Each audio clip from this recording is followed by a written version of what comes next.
Do you want to win your bracket pick? Well, you better pick the champion. Which teams can actually win it? I'm going to give you the 5 teams that can and throw everybody else in the trash can.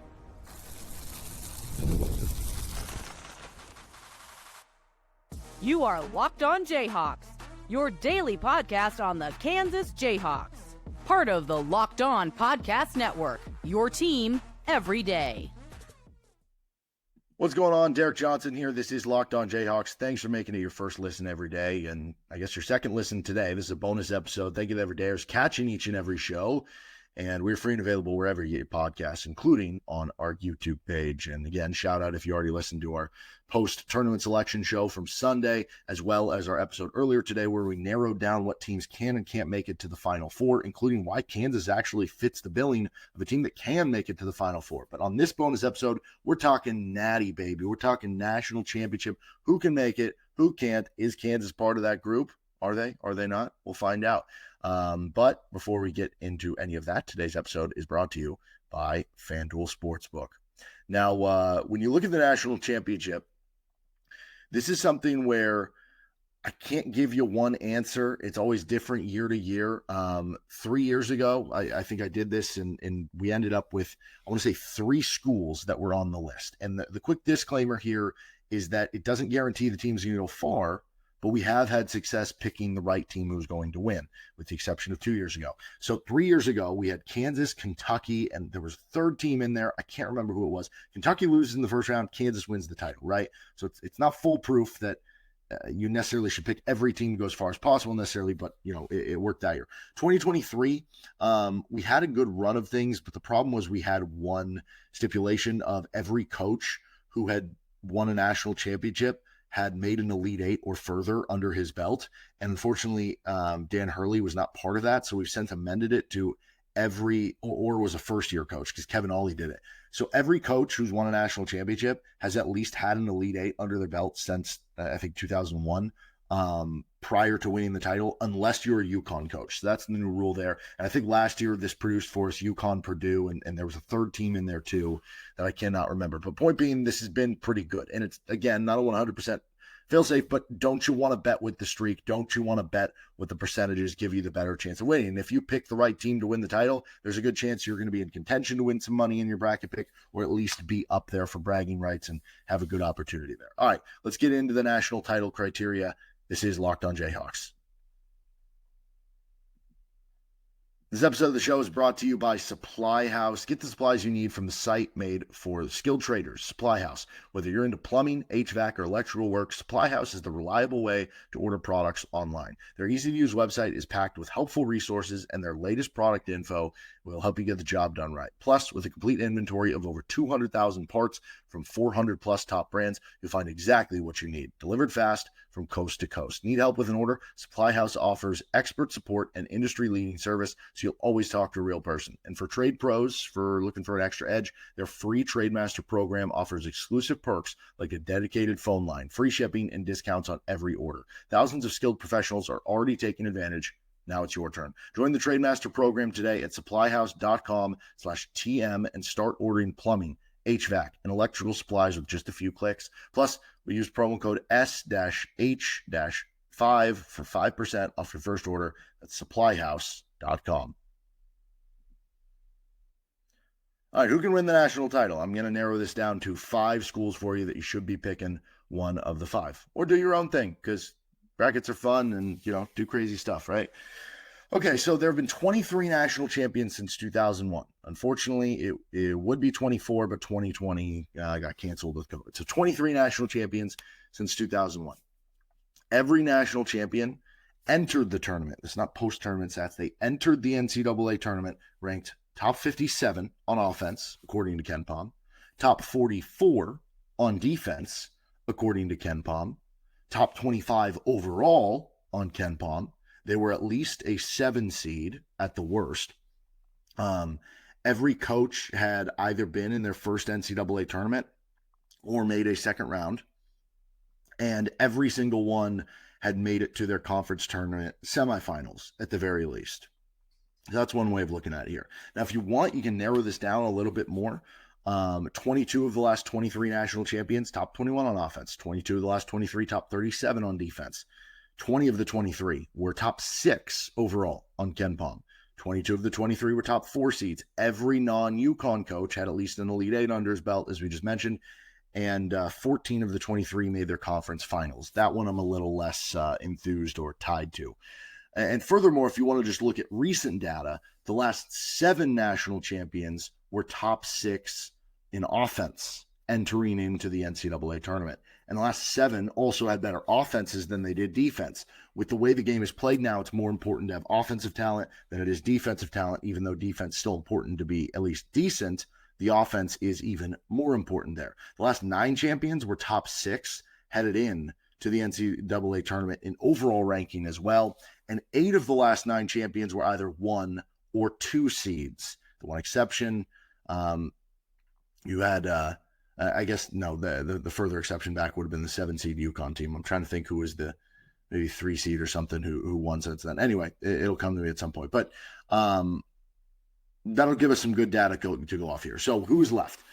Okay, so if we just narrow it down already to just top 25 teams on KenPom who are top 7 seeds, that leads us with Duke, Florida, Houston, Auburn, Tennessee, Bama, Texas Tech, Michigan State, Iowa State, St. John's, Maryland, Wisconsin, Arizona, Missouri, Kentucky, Texas A&M, Clemson, Purdue, Illinois, Kansas, St. Mary's, BYU, Michigan. Congrats, you made the first cut. Okay, the next part of this, you have to be top 57 on offense entering the tournament. St. John's is not, so that eliminates them. On to the next category. You have to be top 44 in adjusted defensive efficiency on KenPom entering the tournament. This gets rid of a little bit more teams that are available there. Missouri, Kentucky. Kentucky's a big one because that's a 3 seed, right? Purdue, a 4 seed, who was just the runner-up last year. BYU, who's a very hot team right now and kind of a trendy pick for people. Those 4 teams all gone in addition to St. John's. That's 5 teams. The next big one is every team who's won a title since 2001 has made it past the conference tournament quarterfinals. They made it to the conference tournament semifinals or better. That eliminates Iowa State. They got beat by BYU in the quarterfinal round in a close game. Illinois is gone. They lost in the quarters. Kansas lost in the quarterfinals to Arizona. So, unfortunately, Kansas will not be making the cut here. And then Texas A&M lost to Texas in their SEC tournament game before the semis. So, that eliminates some more teams. Then you have the stat of every non-Connecticut coach had at least an Elite Eight under their belt, so some tournament experience. That one eliminates Florida. Todd Golden, only 2 tournament appearances, lost in the first round both years. Last year, maybe the game in the first round with how high scoring that was against Colorado. He had an awesome game the year he was at San Francisco. I forget maybe Murray State was the 7. That was a good game too. But yeah, that would eliminate him. Grant McCasland did have a tournament win at North Texas, but he hasn't made an Elite Eight. So Texas Tech gone. Maryland. And their head coach was previously at Seton Hall. He never made it to the second weekend, so they're gone. Wisconsin with Greg Gard. I could have sworn he had a Elite Eight under his belt, but I guess I was mushing him together with their previous coach. And the furthest Greg Gard has gone is the Sweet 16, so Wisconsin gone. Arizona with Tommy Lloyd. He's made, I think, 2 Sweet 16s. Not Elite Eight, though, so he's gone. And then St. Mary's with Randy Bennett. They made the 1 Sweet 16 with Omar Samhan, and I forget if Patty Mills was on that team at that point. But, yeah, St. Mary's getting eliminated here because they don't have an Elite Eight. So now you're left with not a ton of teams. Who are those teams that are left? I'll tell you about it right after this quick timeout. Today's episode of the show is brought to you by Wayfair. Your home should reflect your style, and with Wayfair, it's easier than ever to make that happen. Whether you're looking for a simple refresh or tackling a big home project, Wayfair has everything you need in one place. Wayfair's huge selection makes it easy to find the perfect piece, no matter your space or your budget. From cozy furniture and stylish decor to kitchen essentials and outdoor must-haves, Wayfair has it all, and at prices that fit your budget. At Wayfair, you can find the perfect pieces, whether you're looking for that new rug to tie your living room together, or you're looking for, furniture, or even more than furniture, right? Storage solutions, patio decor. Kind of makes it your go-to for all things home. Head over to wayfair.com and find something that's just your style today. That's wayfair.com, wayfair.com. Wayfair, every style, every home with Wayfair. All right, so who's left from our eliminations here? It leaves Duke, Houston, Auburn, Tennessee, Alabama, Michigan State, Clemson, and Michigan. So 8 teams would be remaining who could win a title based on that. That gives you a lot of options and probably too many, which is why I want to run a tighter ship here, so to speak, right? So I mentioned some of those ones that you can point to and say, okay, instead of saying every team was top 57 in offense, 22 of the 23 champions were top 21. That gives you a much smaller base. And yes, you could say, okay, well, that leaves out an exception to the rule. I mean, if you're going to say that you're going to hit on a lot of your NCAA tournament winners year in and year out, but you're going to miss out on the one year that a 7-seed UConn wins the national title, I think you got to just kind of accept that, right? You can't be perfect at this thing. So try to just play the odds. So anyway, 22 of the 23 champs, top 21 in offense. 22 of the 23 champs, top 37 in defense. Again, these are entering the tournament. 22 of the 23 top 4 seed in their region. And either a UConn coach or Elite Eight or better from the head coach. Again, the conference semis or better. That only leaves us with 5 teams. These are the 5 teams that I think you should pick one of these 5. Pick your favorite of the 5, whether it's favorite path, favorite whatever, right? And, there's a good chance, right, that with the NCAA tournament, it is chaotic. Like maybe this is the year where there's the exception to the rule. Sure. But that would leave Alabama. That would leave Tennessee. That would leave Auburn. That would leave Houston. And that would leave Duke. And you could say, if you wanted to go by, the teams that fit into the billing of we mentioned, 8 of the last 9 were 1 or 2 seeds. Okay, well, Alabama is a 2 seed. Tennessee is a 2 seed. Auburn's a 1 seed. Houston's a 1 seed. Duke's a 1 seed. They would all fit into that too.